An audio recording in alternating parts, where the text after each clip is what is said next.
The elevator dinged on her floor, then stopped halfway open, like it was jammed on purpose. On the camera feed, the hooded figure lifted his head and smiled straight into the lens. Sloane's phone buzzed once inside the pouch. "Turn around. I'm already there." If you've ever loved someone the world didn't understand, like, subscribe, and stay, you're gonna feel this one. Comment "Love wins" if you're staying, because this couple is about to be tested. The first thing Sloane Whitaker felt was the ache in her neck, like her body had been folded wrong and left that way. The second was the cold. It wasn't the clean, crisp kind you choose when you open a window for fresh air. It was the kind that seeped through metal and upholstery and settled in your bones like it had a lease. The inside of her car smelled faintly of old coffee, vanilla lotion, and the last fast food bag she couldn't bring herself to throw out because she was terrified of looking too homeless if anyone glanced in. Her eyes cracked open to a blur of concrete pillars and dim yellow garage lights. The clock on the dash blinked 3:17 a.m. The battery icon on her phone was a red sliver, 3%, and her hands were still curled around it like it was a life raft. She'd fallen asleep the way she always did now, sitting up, seat pushed back, hoodie pulled over her thick curves like fabric, could erase the fact that her body took up space in a world that had suddenly decided she didn't deserve any. Her long blonde hair had slipped out of its messy bun and spilled over her shoulder in soft waves, catching the weak glow from the overhead light. Her glossed lips were chapped. Her lashes stuck together at the corners. She looked, she thought with a bitter little laugh, like a before photo. A sound made her freeze. Not footsteps, not a car door, not the loud, drunk chaos that sometimes spilled into this garage on weekends. This was quieter, controlled, like someone who belonged here. Tap, tap on her window. Her heart snapped awake faster than the rest of her. Sloane's fingers tightened around her phone.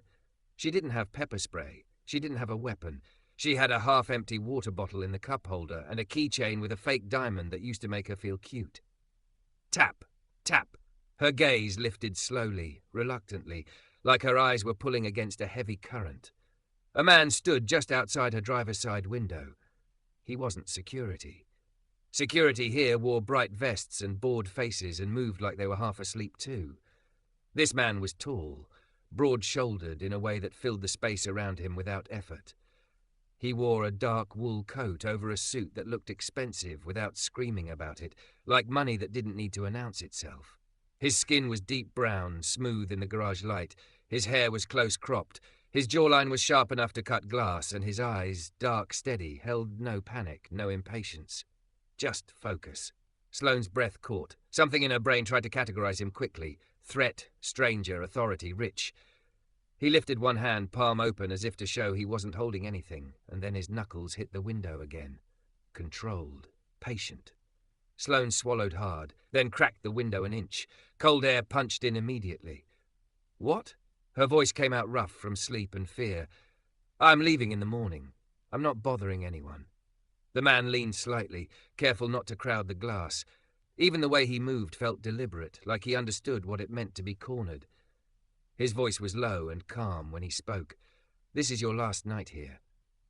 The words hit her like a slap. Sloane's stomach dropped so fast she tasted bile. Her hand flew to the lock button instinctively, even though the doors were already locked. "Excuse me?" He didn't flinch at her tone. He didn't smile either. He just held her gaze like he wasn't trying to win anything, just trying to be heard. "This garage isn't safe," he said. "Not for you, not like this." A laugh burst out of her, sharp, humiliating. "Oh, so you're doing me a favor? You're the garage guardian angel?" He exhaled once, slow. "No? No?" she snapped, and the anger came easier than the fear because anger felt like power. "Then what are you exactly? Because you don't look like security, and you don't look like someone who gets up at 3 a.m. to patrol parking garages." The man's eyes softened at the edges, like he wasn't offended, like he understood she needed to bite something so she wouldn't break. "My name is Darius Cross," he said. "I own this building." Sloane stared at him. The name wasn't just a name. She'd seen it on billboards downtown, heard it on business podcasts back when she still had a normal life and a normal commute, and believed the word billionaire belonged to people she'd never meet. Cross Holdings. Cross Tower. The kind of man people pointed at in magazines and called self-made with reverence. Her throat tightened. "Okay," she whispered, suddenly too aware of how messy she looked, how small her car was, how pathetic her situation probably seemed from his angle. "So you're here to... what? Kick me out?"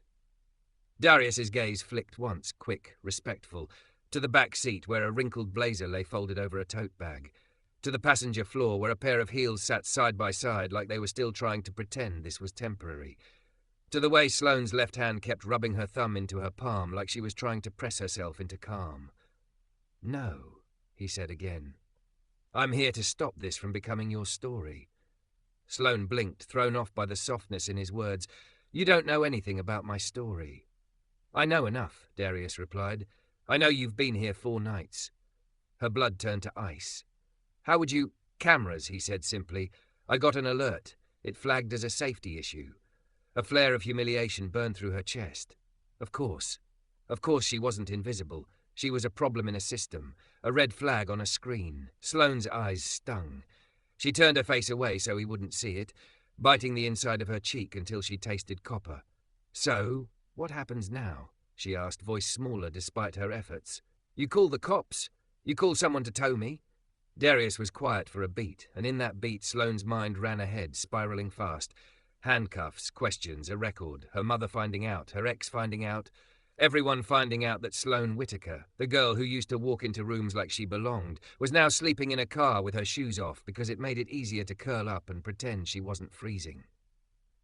Then he said, "No police." She looked back at him, suspicious. "Then what?" Darius reached into his coat slowly, slow enough to give her time to react, and pulled out a card. He held it up against the window so she could see it through the glass. A plain white access card with a small gold logo. "My executive suite upstairs," he said. "It's empty tonight." Sloane's mouth went dry. Every alarm bell in her body started screaming. "Absolutely not." His eyebrows lifted slightly, not in surprise, more like acceptance. "I expected that." "Expected?" She scoffed, her fear twisting into anger again. "So you just offer strange women your suite at 3 a.m? That's your charity work?" Darius's gaze didn't harden. If anything, it steadied. "I'm offering you a bed," he said, "a shower, a locked door, and then in the morning, if you still want nothing from me, you walk out. No strings, no headlines, no questions." Sloane shook her head hard, hair falling in her face. "People always say no strings," she whispered, voice cracking despite her. "But there are always strings." Darius leaned closer, not enough to threaten, just enough to be heard through the cold. "Then let me be clear," he said. "I'm not asking you to owe me anything. I'm telling you this ends tonight because I won't let you keep disappearing in plain sight." Sloane's eyes burned. She hated that phrase. Disappearing. Because she'd been doing exactly that, shrinking, pretending her life hadn't collapsed so fast she still didn't have words for it. Her phone buzzed weakly in her hand. One last vibration before it died. A notification flashed across the screen. "Unknown number. You can't hide forever." Sloane's breath caught. Her fingers trembled so hard the phone slipped and hit her thigh. Darius's eyes flicked down, and the change in him was instant. Not dramatic, no sudden shouting, no hero theatrics, just a quiet shift like a door locking from the inside. "What was that?" he asked. Sloane's chest tightened. She swallowed, trying to swallow the shame with it. "Nothing." Darius held her gaze. "That didn't look like nothing." Sloane's eyes filled, and she hated herself for it. She'd promised she wouldn't cry in front of strangers anymore. Crying made people either pity you or blame you, but her voice broke anyway. It's fine," she lied. "I'm fine." Darius didn't argue with her words. He only said, softer than before, "You're not safe here." Sloane stared at him through the cracked window, through the thin line of cold air, through all the walls she'd built in the last few weeks just to survive. And for the first time in a long time, she realized something terrifying. She didn't know if she had the strength to make it through another night. Darius held up the access card again, steady as a promise. "This is your last night here," he repeated, "because tonight you're coming inside." Sloane's throat worked. Her pride screamed no. Her fear screamed run. But her exhaustion, bone-deep and bitter, whispered something else. "Please." She looked at his open palm. The way he stood angled instead of square to her window. The way he didn't touch the car, didn't try to open the door, didn't demand. And in the quiet between her breaths she asked, barely audible, "If I say yes, do I get to lock the door myself?" Darius nodded once. Yes. Sloane stared at the access card until her eyes blurred. Then, with shaking fingers, she reached for the door handle. Sloane didn't step out of the car right away. She just sat there with her hands still on the door handle, breathing like she'd been holding her lungs hostage for weeks and didn't know how to let them go without collapsing. The garage light above her flickered once, buzzing, and the sound made her flinch so hard her shoulders nearly hit her ears. Darius Cross stayed where he was, outside the window, angled slightly, his hands visible, his posture calm. He didn't reach for her door, didn't try to hurry her, the kind of patience that made her suspicious, because in her experience, patience was usually a performance. "You can say no," he said quietly, like he was offering her an exit instead of a trap. Sloane swallowed. Her throat felt tight, like every word had to squeeze past pride and fear to get out. "If I say no," she whispered, "do you still call security to make sure I leave?" Darius's eyes held hers. "If you say no, I walk away, and I make one phone call." Her stomach clenched. "To who?" "To myself," he said simply, "so I don't pretend I didn't see you." The words hit her harder than a threat would have, because a threat made sense. A threat fit into the world she'd been living in lately. But this quiet insistence that she mattered felt dangerous in a different way. Her phone screen dimmed again, the battery clinging to life like it was stubborn. The message was still there, glowing faintly in the dark. "Unknown number. You can't hide forever." Sloane looked down at it, then back up at Darius. "I don't even know you." "I know." He nodded once. "So we do this on your terms." She laughed without humor. "My terms," she repeated. "I don't even have terms. I have survival." Darius didn't correct her. He just stepped back half a pace, giving her space, and pointed toward the elevator lobby, visible across the garage with its glass doors and security camera above it. "There's a camera there," he said, "and another inside the elevator. You'll be on record the whole way. You'll have proof of where you went and who you went with." Sloane blinked. Proof. That word landed differently. Not kindness. Evidence. Her fingers loosened on the handle. Slowly, she pushed the car door open. Cold air slapped her legs. She stepped out, her knees stiff from sleeping upright, and stood for a second with the door half open, like she might still dive back in and lock herself away from the world. Darius stayed a respectful distance as she grabbed her tote bag and the wrinkled blazer from the back seat. He didn't look at her body the way men sometimes did, like her curves were an invitation or a judgment. He looked at her like she was a person whose safety mattered more than his curiosity. Sloane shut the door and clicked the lock twice out of habit, even though it was pointless. She stared at her car for one long second. That car had been her bed, her closet, her hiding place, her whole shrinking universe. Then she turned away. They walked across the garage toward the elevator. Sloane's sneakers scuffed the concrete softly. Her eyes darted to shadows between parked cars, to the corners of pillars, to every place a person could stand without being seen. "Do you have someone following you?" Darius asked, voice low. Sloane's mouth went dry. She forced a shrug that didn't fool either of them. "I don't know." "That text," he said, not pushing, just stating. "It's not random." Sloane's throat tightened. "People text things," she said quickly. It's probably nothing." Darius stopped walking. Sloane stopped too, her breath catching, because in her head, stopping meant danger. Darius kept his voice even. "Look at me." Sloane hated that her eyes obeyed. She hated the sudden sting behind them. "I'm not asking you to tell me your whole life," he said, "but I am telling you this. If someone knows where you are, then probably nothing is how women get hurt." Sloane's lips parted. She wanted to argue. She wanted to be sarcastic, to keep her armor on. But the truth cracked out instead, thin and shaking. "I left," she whispered. "That's all. I left something I wasn't supposed to leave." Darius's face didn't change in pity. It changed in understanding, the kind that looked like he'd seen this before. "Okay," he said. "Then we move like someone is looking." Her heart thudded painfully as they stepped into the elevator lobby. The camera above the door blinked red. Darius pulled his phone out and held it up, filming the empty space for a second before turning it toward them. both of their faces in frame, the timestamp visible. "For you," he said, "so you have it." Sloane stared at him, thrown. "Why would I need that?" "Because people lie," Darius said quietly, "and you shouldn't have to." The elevator whooshed open. They stepped inside. Sloane stood near the buttons, her back to the wall, bag clutched to her chest like it contained her spine. Darius stood a few feet away, hands relaxed at his sides, not crowding her. He pressed a button. The doors closed. The ride up felt like her body couldn't decide whether to breathe or freeze. Every second stretched too long. When the elevator shifted, Sloane's stomach lurched like it didn't trust stability anymore. "You don't have to go to the suite," Darius said. "There's also a guest room on the lower executive floor. Smaller. Less intimidating." Sloane let out a shaky breath. "I'm not intimidated by a room," she muttered. Darius's gaze flicked to her white-knuckled grip on the tote bag. "No," he said softly. "You're intimidated by what it means to accept help." Her jaw tightened. "Don't psychoanalyze me." "I won't," he said. "I'll just be honest." The elevator chimed. The doors opened into a hallway that smelled like fresh wood and something clean, money clean. The carpet was thick enough to swallow sound. The lighting was warm, not harsh. Sloane's chest ached with a sudden, sharp grief for the life she used to have. Not because she'd been rich like this, but because she'd been normal.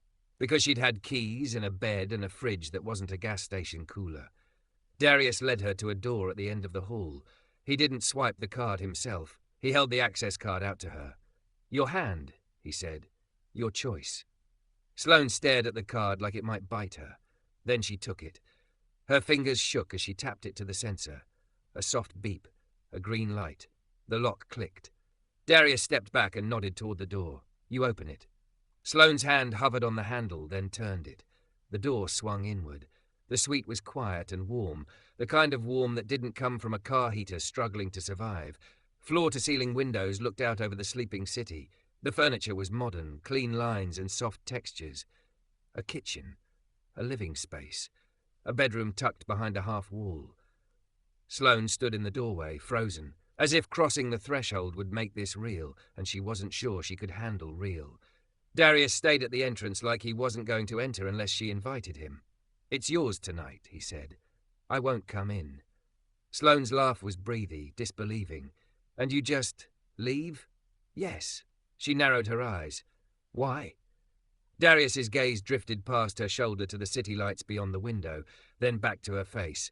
"Because I've been the person people looked away from," he said. His voice dropped slightly, roughening at the edges. "Not in a garage, not like this, but in other ways, and I remember what it felt like to realize the world can watch you drown and call it not my business." Sloane's throat tightened again. She hated how easily her emotions surfaced lately, like her skin had gotten thinner and everything hurt more. Her phone buzzed. One last flicker of life, stubborn and cruel. A new message. "Unknown number, I see you." Don't think a new door changes anything. Sloane's blood turned to ice. Her hand trembled so hard the phone almost slipped. Darius's eyes sharpened instantly. "Let me see." Sloane's instinct screamed to hide it, to protect herself from being judged, from being pitied, from being told it was her fault. But her hands betrayed her. She turned the screen toward him. Darius read it, and something in his face went still. Not angry, controlled. "Okay," he said quietly. "We're doing this properly." Sloane's breath hitched. "What does that mean?" "It means you're not alone with this tonight," he said. "But you're also not trapped." He pulled his phone out and typed quickly. "I'm calling my security director. She's a woman. She'll come up, do a sweep, and set an exterior watch without entering the suite unless you ask." Sloane stared at him, panic rising. "No police?" "Not unless you want them," Darius said immediately. "Consent, your call." Sloane's eyes burned. Consent. That word made her chest hurt like a bruise. Darius lifted his gaze. "Sloane," he said gently, using her name like a reminder that she was real. "Go inside. Lock the door. I'll stand right here in the hall where the camera can see me." Sloane hesitated. Then she stepped back into the suite and shut the door. Her hand shook as she turned the lock. Click. For a second, she just leaned her forehead against the wood, breathing hard, like her body didn't know what to do with safety. Through the door, she heard Darius's voice, low, controlled, speaking into his phone. "This is Darius Cross. I need you here now." We have a situation." Sloane slid down slowly until she sat on the carpet with her tote bag in her lap. Her chest felt too tight, her throat too full. She stared at the dead phone in her hand and whispered to the empty room, to the city lights, to her own shaking reflection in the glass, "Please." She breathed. "Just let me make it through one night." Outside her door, the hallway stayed quiet. But Sloane couldn't shake the feeling that somewhere far below, down in the garage, someone was watching the place her car used to be. Sloane stayed on the carpet a long time after the lock clicked, her back pressed to the door, tote bag hugged tight against her chest like it could keep her ribs from splitting open. The suite smelled like clean linen and polished wood, too calm, too expensive, too far from the sour breath of the parking garage. It should have felt like relief. Instead, it felt like standing in sunlight after living underground. Too bright, too unreal. Like the moment you're almost safe is the moment something finds you. Her phone went black in her hand. Dead. The silence after that was loud enough to make her ears ring. She listened through the door. She could hear Darius's voice in the hallway, low, even, giving short instructions, the way people sound when they're trying not to scare someone but refuse to lie about danger. "This is Darius Cross. Yes now, no police unless she asks. Cameras first. Keep it discreet." Sloane closed her eyes. Her throat burned. The shame came in a wave so thick she could barely breathe. She wasn't supposed to need anyone. She used to be the kind of woman who walked into rooms with her chin up, curves wrapped in confidence like a dress she'd learned to tailor for herself. The kind of woman who laughed too loud and took up space on purpose. The kind of woman people noticed and called magnetic. Now she was a woman on a stranger's carpet, hiding behind a locked door like the world had finally proven she was too soft to survive it. A soft knock sounded on the wood above her head. "Sloane," Darius said, quiet. "Are you okay to answer me through the door?" The question hit her like warmth, consent wrapped in respect. Not open up, not let me in. Just, are you okay? Sloane swallowed. "I'm here." "Good," he replied, and she heard him exhale like he'd been holding his breath, too. "My security director is on her way. Her name is Maris King. She's a woman. She won't enter unless you ask. She'll sweep the hallway, the elevator, and the garage feed. Okay?" Sloane's voice came out thin. "Okay." Another pause. "Do you want water? Tea? A charger?" Her stomach twisted. "My phone is dead." "I figured," he said gently. "I have a charger outside the door. I can slide it in. No pressure." Sloane stared at the gap at the bottom of the door as if it were a cliff edge. "Slide it," she whispered. A second later, she saw the shadow of his hand, then the white coil of a cable pushed carefully beneath the door like a peace offering. He didn't linger. He stepped back, boots quiet on thick carpet. Sloane stared at the charger for a beat, then crawled forward and plugged it into the wall. Her hands shook so much she fumbled twice before she got it right. When her phone finally blinked back on, she didn't feel better. She felt exposed, because life came rushing back in with the battery. The time, the missed calls, the empty notifications, and then another text. Unknown number. "You think a billionaire fixes this?" Her skin went cold. Her fingers moved without thinking. Screenshot. Another one. Like a reflex, like survival had finally taught her the language of proof. She heard footsteps in the hall. 2 sets this time. One was Darius's, controlled and familiar. The other was sharper, faster. Someone who walked like they didn't ask permission from air.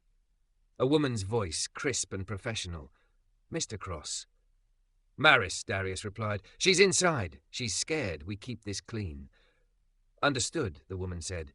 "Miss Whitaker, my name is Maris King. I'm head of security for Cross Holdings. I'm outside your door. I will not enter unless you invite me. Are you comfortable speaking through the door?" Sloane pressed her palm to her mouth, fighting the urge to cry again. She hated crying. It made her feel messy. It made her feel like she'd lost the ability to control anything. "I can talk," she managed. "Good," Maris said, voice steady like a railing. "First, are you injured?" Sloane's throat tightened. "No." "Second, do you believe the person texting you is nearby right now?" I don't know." "Okay," Maris said, like not knowing was information too. "Third, do you have any reason to believe your phone, car, or bag could be tracked?" Sloane's breath stuttered. Her mind flashed to the way her ex used to randomly show up places. How he always knew. How he laughed when she asked how. "You're not hard to find, Sloane." "I don't know," she whispered again, but this time it sounded like the truth hurt. "All right," Maris replied. "Then we assume yes until proven otherwise. Here's what we're doing. We're checking the garage footage. We're checking the cameras from the elevator. We're checking for physical trackers on your vehicle.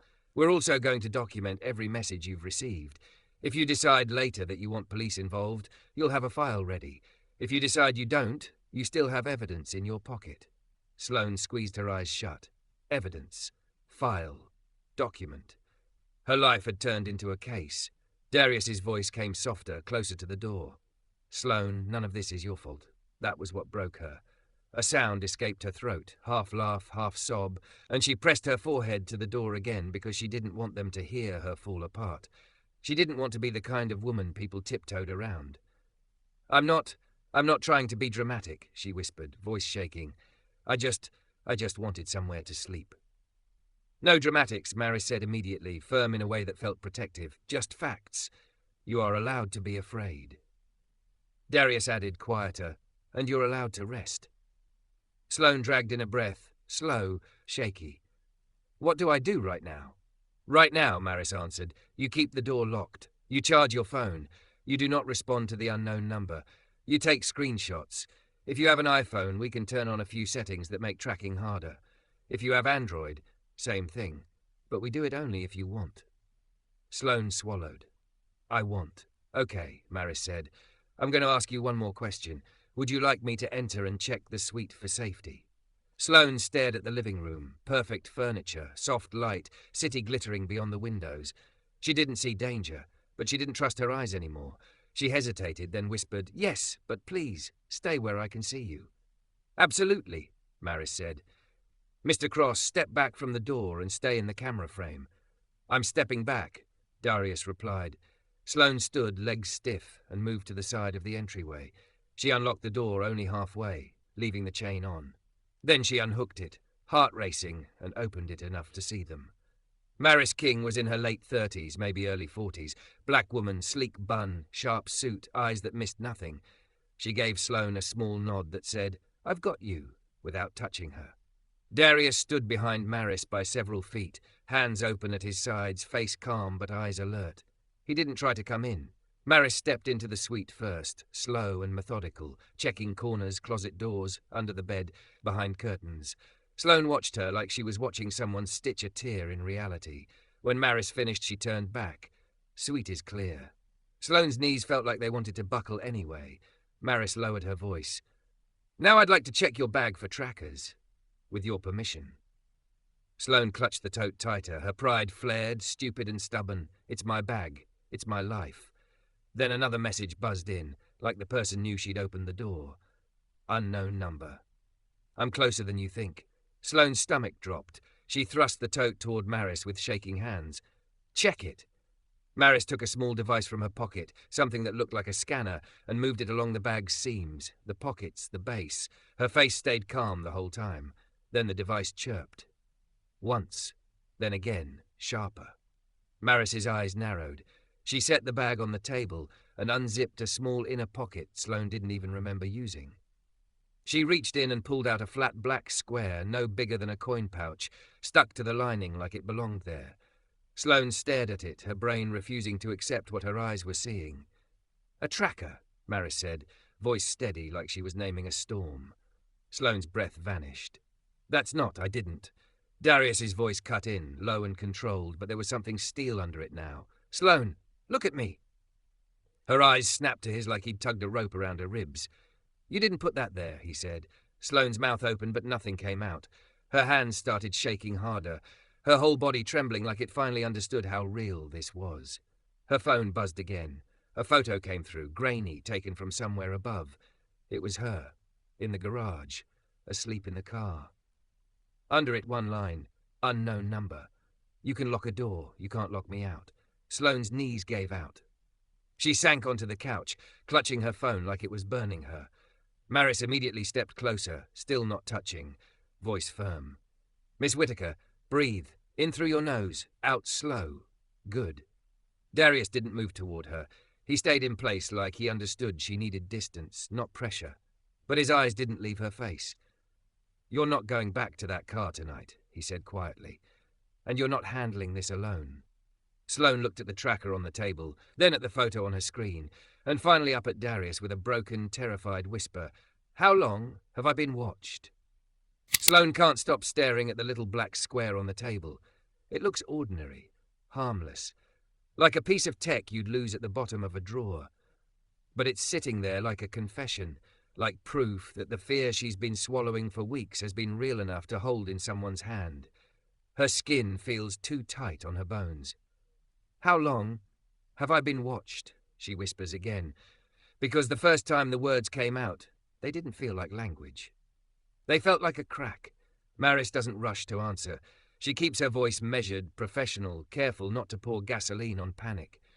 "I can't tell you an exact number yet," she says, "but I can tell you what we can confirm."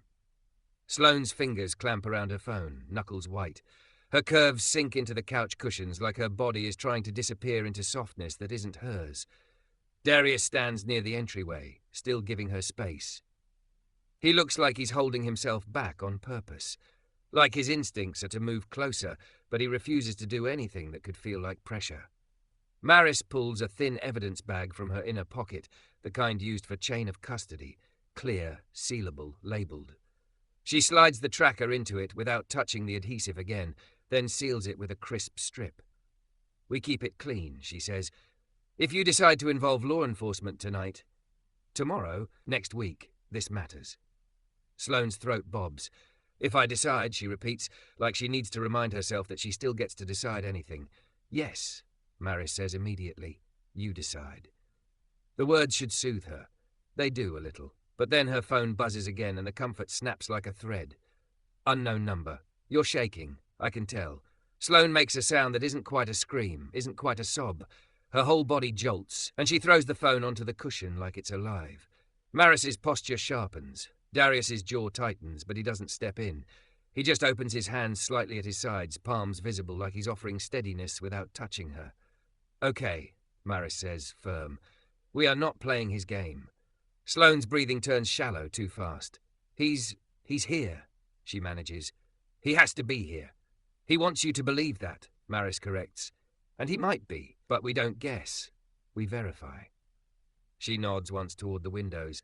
"We have cameras in the garage, lobby, elevators, hallways. Mr. Cross has a building that sees more than most people realize. That's on your side tonight." Sloane drags a hand through her hair, fingers trembling, long blonde waves slipping loose from the messy tie. "Why does he hate me this much?" she whispers, and it's not a question aimed at any one of them. It's aimed at the ceiling, at the universe, at whatever God watches women learn fear in pieces. Darius's voice comes quiet, roughened at the edges, because control feels like love to some men. Sloane flinches like the words hit a bruise. Maris crouches slightly so she's closer to Sloane's eyeline, not towering over her. "Ms. Whitaker," she says, "I'm going to ask you 3 yes or no questions. Answer only what you can." Sloane nods, swallowing hard. "Do you know who is sending the texts?" Sloane's mouth opens, closes. Shame rises like heat in her cheeks. Then she forces it out. "Yes!" Darius's gaze doesn't change. No judgment, no surprise, just attention. Maris continues. "Is it someone you've been in a relationship with?" Sloane's laugh breaks, brittle. "Yes. Do you believe he has access to your accounts, email, iCloud, location sharing, anything like that?" Sloane freezes, because her mind instantly supplies the memory of his hands on her phone, fixing something. His voice sweet while he asked for her password like it was a joke, the way he used to say, "Baby, you don't trust me?" I don't know," she whispers.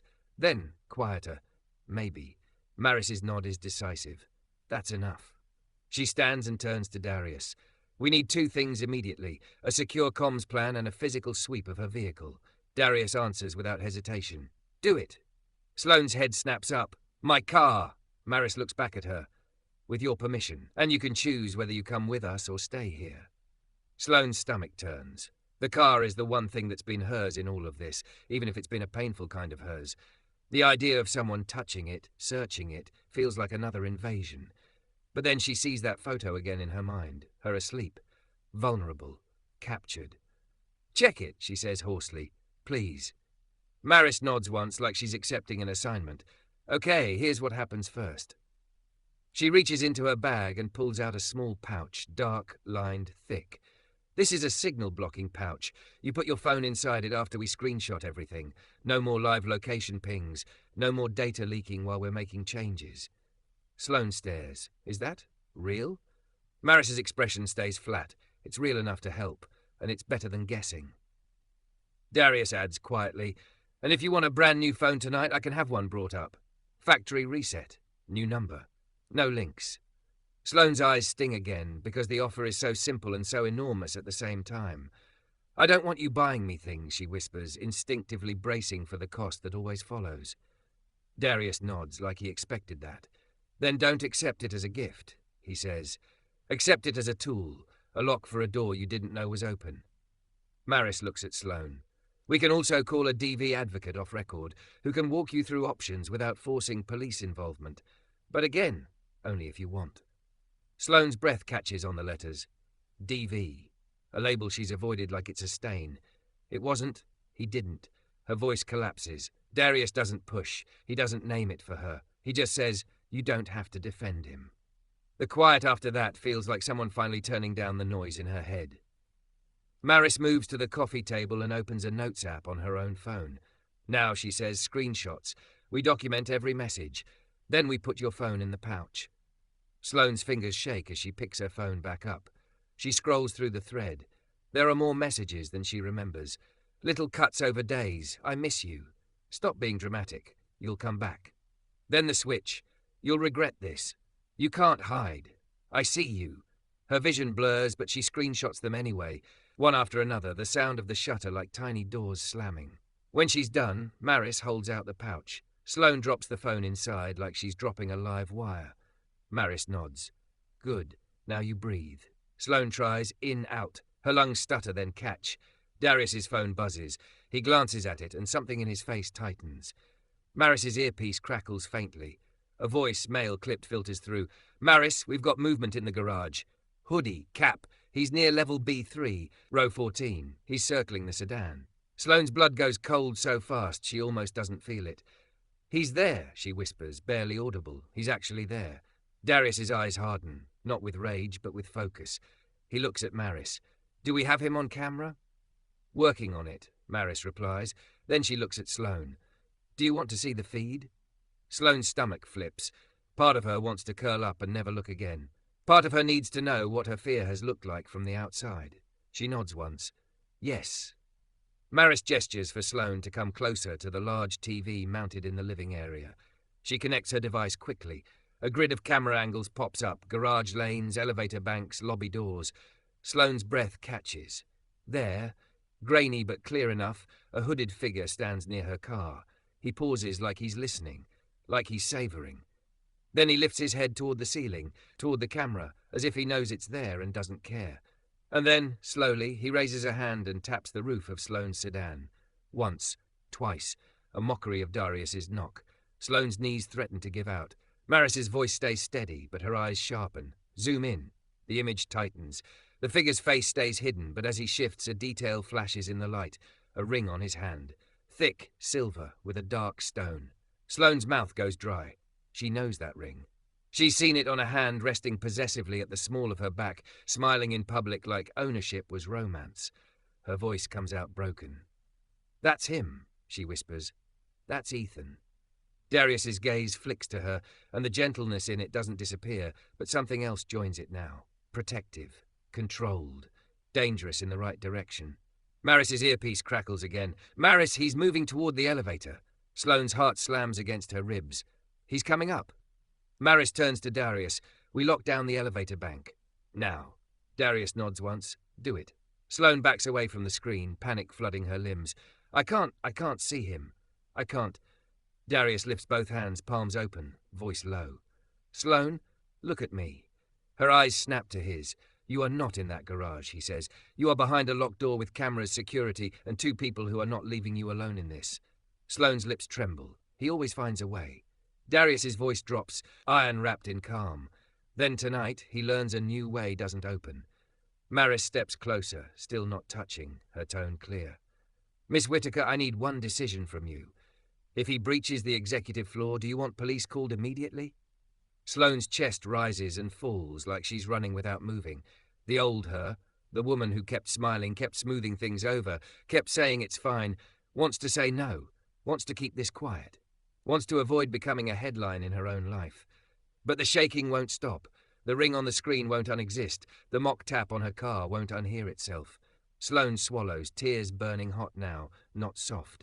Yes, she whispers. Then louder, steadier, with a fierceness she hasn't heard in her own voice for too long. Yes, call them. Maris nods once. Understood. And right then, like he's listening from the elevator shaft, like he can smell the moment she chooses herself, Sloane's phone buzzes inside the signal pouch. A muffled vibration. Maris's eyes flick to it. Slowly she pulls it out just enough to see the screen without letting it connect fully. A new message flashes. Unknown number. Good. I love it when you fight. The moment Maris said, understood, the air in the suite changed, like the room itself straightened its spine. On the screen, the elevator camera showed an empty mirrored box sliding upward, numbers ticking higher with steady inevitability. Sloane couldn't hear the cables or the hum of the motor, but she could feel it in her teeth. Her palms were wet. Her heartbeat was loud enough to drown the city lights outside. Darius didn't move closer. He stayed where she could see him. Hands open, shoulders squared, calm like a wall that didn't need to shout to hold. Maris touched her earpiece. Lockdown is active. Elevator access to executive floors is now restricted to eyes cards only. Her voice stayed controlled, but it was the kind of control that came from training, not denial. We have eyes in the stairwells. We have 2 officers en route to the lobby entry. Police are being dispatched for trespass, stalking, and harassment per the resident's request. Resident. The word hit Sloane strangely. Not woman in a car, not problem in the garage. Resident. A person with rights. Her phone vibrated inside the signal pouch again, muffled like a trapped insect. Maris didn't even glance at it this time. He wants you reactive, she said, almost as if she could hear the message through fabric. We stay on facts. Sloane's throat tightened. Facts. Evidence. Proof. It was the opposite of Ethan's world, where truth was whatever he said it was. On the security feed, the elevator doors opened, on a different floor than theirs. Sloane's breath caught. Is that? Maris nodded once. He tried. The system routed him to a holding floor. Her mouth flattened. He doesn't know that yet. Darius finally spoke, voice low. He will. As if on cue, a new camera angle snapped into focus, a corridor outside the elevator on the holding floor. The doors opened, and Ethan stepped out like he belonged there. Even grainy on camera, he was unmistakable. The same confident stride, the same ring on his hand, a thick silver band with a dark stone that used to look like protection when Sloane wore his arm around her waist at parties. Now it looked like a brand. He glanced up, not at the camera exactly, but at the ceiling like he could feel eyes. He smiled. Sloane's stomach rolled. How can he smile? Because he thinks the world is still his. Darius answered. He thinks you're still his. Sloane's chest squeezed. Her old instincts kicked in. Be calm, be polite, don't escalate. She hated those instincts. They had kept her alive, but they'd also kept her trapped. Ethan walked down the corridor and stopped at a door, locked. He tried the handle once, then again, then turned, irritation flickering across his face for half a second before he smoothed it into charm like he always did. A second later, 2 building security officers approached him from either side, careful and coordinated. One held a hand up, palm out. Stop. Ethan put his hands up too, laughing as if it were a misunderstanding. He leaned in like he was about to convince them with warmth. Sloane's throat burned. She could almost hear his voice in her head. Baby, you're making this a thing. Look at you. Look what you're doing. Maris's voice cut through the spiral. He's being contained. Stay with me, Miss Whitaker. Eyes here. She pointed to the screen. See how they're keeping space? See the angles? No one is alone with him. Sloane nodded shakily, tears pushing at the corners of her eyes. On camera, Ethan's smile dropped for a fraction of a second when one officer asked him to present ID. He reached into his coat, too fast, then slowed, hands spread again like innocence. Sloane flinched. Her body remembered those tiny shifts. How quickly sweetness could become a storm when he didn't get what he wanted. Darius didn't move, but his voice sharpened. Maris. Already, Maris said, and tapped her earpiece. Keep distance. No physical engagement unless necessary. Wait for law enforcement. Ethan stepped closer to the officer anyway, invading space like he'd always done when he wanted to intimidate without leaving fingerprints. The officer held his ground. Another security guard moved to Ethan's blind side. Ready. Then the camera caught it, Ethan's gaze sliding toward the stairwell door like he was calculating options. Maris's expression hardened. He's looking to bolt. Sloane's heart slammed. He can't. He can try, Darius said. But he won't win in a building that's prepared. The police arrived faster than Sloane expected. 2 officers in uniform, then another pair. The moment Ethan saw them, his whole posture shifted. He straightened, smoothed his coat, put his hands on display as if he'd rehearsed the scene. Sloane watched him speak with animated disbelief, watched him gesture like the victim of an overreaction, watched him point at his own chest like he couldn't believe anyone would accuse him of something so ugly.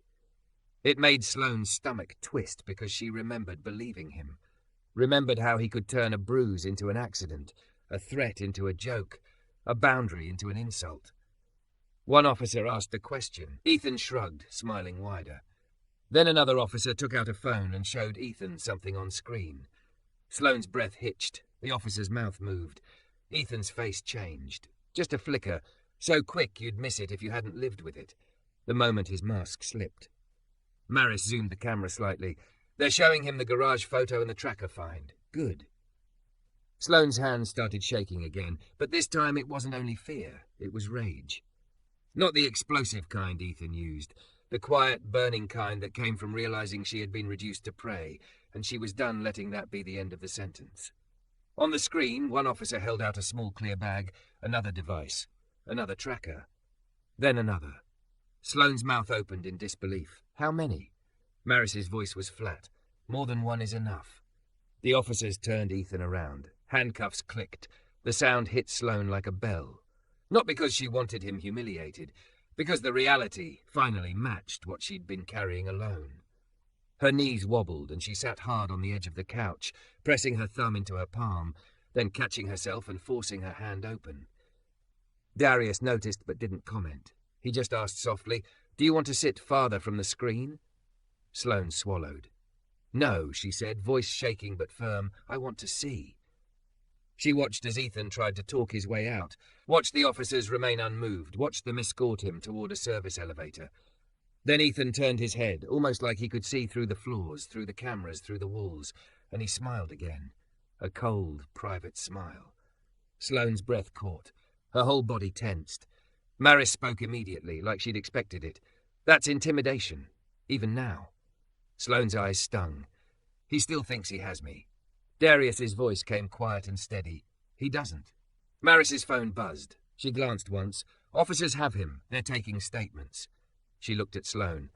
"Now, Miss Whitaker, this is your next choice. They can take your statement here in the suite with a female officer present, or you can go downstairs to the station.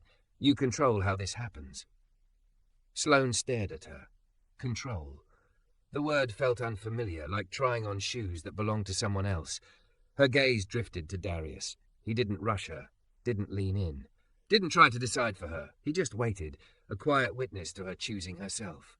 Sloane inhaled shakily. "Here," she said. "I want it here." Maris nodded, already moving. "I'll request a female officer and a DV advocate." The next hour passed like a slow, painful exhale. A female officer arrived, calm, trauma-aware, voice gentle but direct. A DV advocate joined on a secure call and explained options without pressure. Temporary protective order, emergency housing resources, digital security steps, how to preserve evidence, how to avoid accidental contact that abusers use to reset control. Sloane gave her statement with her hands clasped in her lap, voice trembling at first, then steadier as facts stacked into something solid. She did not minimize. She did not apologize. She told the truth. When it was done, she felt hollow and strangely light, like she'd been holding a boulder on her chest and someone finally helped her set it down. The officer stood. "We'll contact you with next steps. You did the right thing." After the door closed, silence returned, but it wasn't the same silence as the garage. It wasn't lonely. Maris gathered her tools, sealed evidence bags, and headed toward the door. "I'll keep a discreet watch on the floor tonight. No one enters this corridor without my team knowing." Sloane's voice was small. "Thank you." Maris paused, meeting her eyes. "You don't owe gratitude to survival," she said. "But you're welcome." Then she left. Darius stayed. Not in the living room. He remained near the entryway again, close enough to be present, far enough to feel safe. Sloane stared at the city outside the window. Her reflection hovered in the glass, blonde hair messy, hoodie soft around thick curves, face pale with exhaustion, eyes red-rimmed but awake. For the first time in weeks, she looked like someone who might make it. "I don't know what happens tomorrow," she whispered. Darius's voice was quiet. "Tomorrow doesn't need all your answers. It needs one." Sloane turned her head slightly. "What answer?" "Where you'll sleep," he said, "and whether you'll sleep without fear." Sloane swallowed hard. "I don't have anywhere." Darius nodded once, as if he'd expected that too. "I have a furnished apartment owned by my foundation. It's used for families in transition. No press, no strings. Maris can set it up. The lease can be in a trust name, so your location isn't searchable. You get the keys. You choose who knows." Sloane's throat tightened again, but this time it wasn't just shame. It was relief, so sharp it hurt. "I don't want to be." Her voice cracked. "I don't want to be a charity case." Darius stepped back half a pace, palms open. "Then don't be. Call it what it is. Safety." Sloane's eyes filled. She hated it. She let it happen anyway. "Okay," she whispered. "Safety." Darius nodded, like he'd been waiting for that word. "Okay." He moved toward the door, then stopped, turning his head slightly. "I'm going to leave now so you can breathe without an audience," he said. "But before I do you want me to check the lock one more time with you? You should be the last hand on it." Sloane stood, shaky but upright, and walked with him to the door. Darius didn't touch the lock. He just pointed. Sloane placed her hand on it and turned it until it clicked, firm, final. Her hand lingered there for a second, as if she needed to feel the reality of it. A door that held. Darius's gaze softened. "Good night, Sloane." Sloane swallowed past the lump in her throat. "Good night." He left. And for the first time in a long time, Sloane crossed the suite like she belonged in it. Not because the furniture was expensive, not because the view was high, but because she had chosen not to be hunted in silence anymore. She showered until her skin warmed.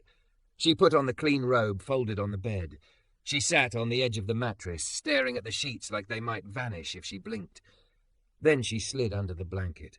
Her body sank into softness, and the city hummed outside like a distant ocean. She didn't sleep immediately. Fear doesn't disappear because a door locks. But as the minutes passed, she realized something steady under her ribs. Tonight, he had been taken away in handcuffs. Tonight, the evidence was sealed.